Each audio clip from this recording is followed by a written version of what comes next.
Hello guys, another day, another mini vlog. Ayan, at coding nga pala yung aking Jowa Bells ngayon at hinarap niya na yung mga sapatos na ng mga nakanganga.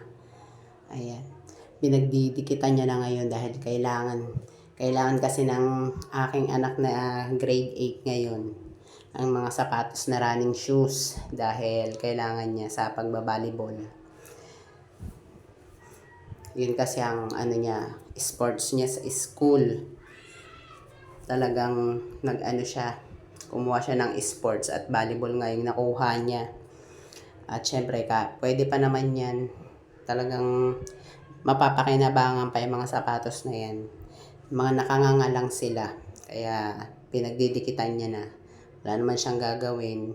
At every Thursday lang kasi ang coding niya. Kaya pag coding, syempre kailangan niyang gawin din yung mga bagay-bagay na katulad ng ganyan. At tinulungan ko na nga rin siya. Ayan, yung mga nadikitan niya, nilagyan ko na siya ng sintas.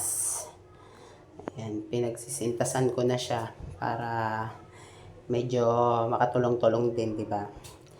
Pwede pa kasi, gaganda pa yung mga sapatos. Mga nakanganga lang sila. Kasi pagka sa ulan, di ba? Kaya nakakapanghinayang itapon.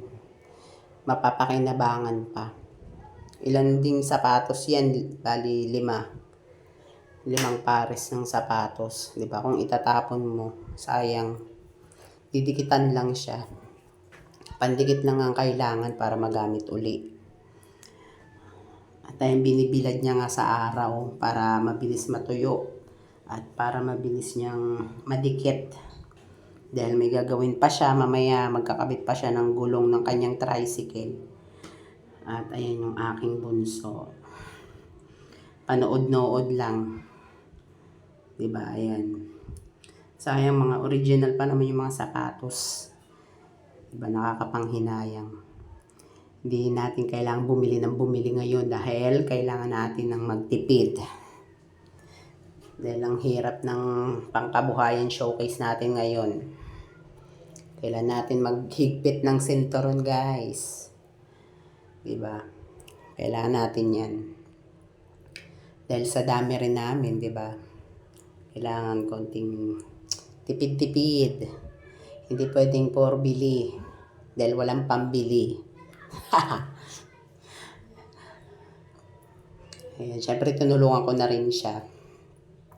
Para mabilis matapos. Mabagal din kasi kumilos eh.